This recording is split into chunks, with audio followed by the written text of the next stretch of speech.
रीवा की बेटी का कमाल, यूपीएससी में मिली 96वीं रैंक, आईएएस बनने का है सपना। एक बार फिर रीवा की बेटी ने जिले को गौरवान्वित किया है। यूपीएससी में देश भर में 96वीं रैंक लाकर सफलता हासिल की है। वेदिका बंसल, जिसका सपना आईएएस बनने का था, वो अब पूरा होता दिख रहा है। फाइनल ईयर में आने के साथ ही वेदिका ने यूपीएससी की तैयारी शुरू कर दी थी।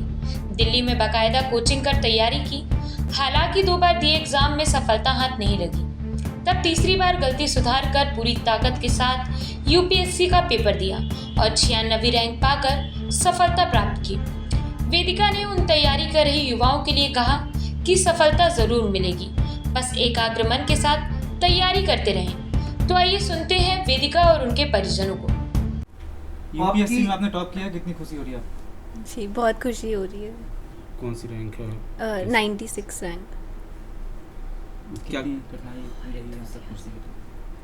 कठिनाई सफलता के पीछे क्या मेहनत थी आपकी? ये मेरा 3rd अटेम्प्ट था और मेरा पहले 2 अटेम्प्ट में मेरा प्रीलिम्स भी नहीं हुआ था, तो बहुत कठिनाइयों से ये 3rd अटेम्प्ट में क्लियर हुआ।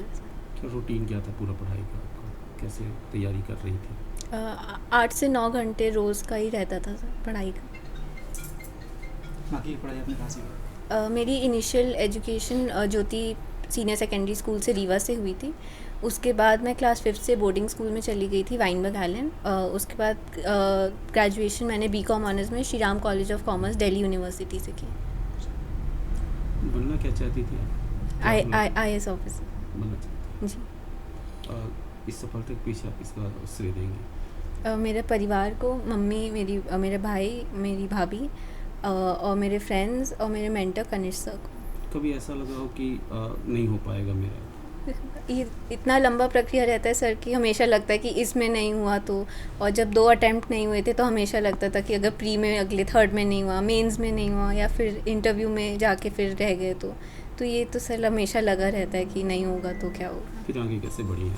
क्या चल रहा है? इसमें मेरा परिवार का बहुत ज़्यादा सपोर्ट था और उन्होंने बहुत मदद की मूव ऑन करने के लिए कि एक बार नहीं हुआ, 2 बार नहीं हुआ, लेकिन कोशिश करते रहना चाहिए।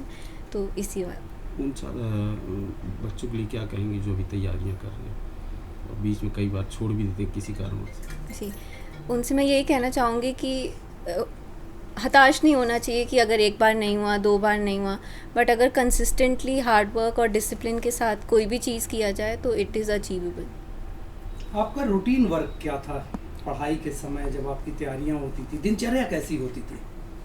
जनरली मैं 9 से 10 बजे अपनी टेबल पे बैठ जाती थी और जिस स्टेज के अकॉर्डिंग प्रेपरेशन होती थी, जैसे अभी प्री आ रहा है तो नॉर्मली मार्च से स्टार्ट हो जाता था प्री, तो हर दिन पेपर सॉल्व करना, फिर जैसे प्री हुआ तो उसके बाद आंसर राइटिंग प्रैक्टिस करना डेली, और फिर इंटरव्यू के लिए मैंने काफ़ी मॉक्स दिए थे ताकि मैं अकस्टम्ड हो जाऊँ प्रोसेस से।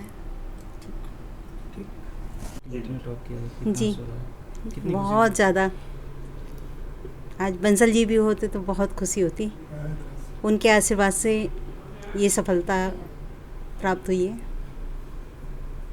किस तरह से जी, कैसे तैयारियां कर रही थी? तैयारियां तो बहुत ही युद्ध स्तर पे कर रही थी।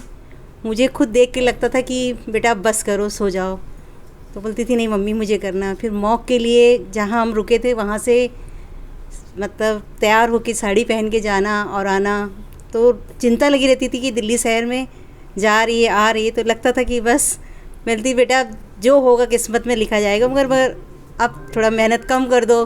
बोलती थी नहीं मुझे वो करना है, मेहनत करना है, मुझे वो ऊंचाई प्राप्त करना है। तो आज वो भगवान की दया से और आप सब के आशीर्वाद से वो सफलता प्राप्त की है।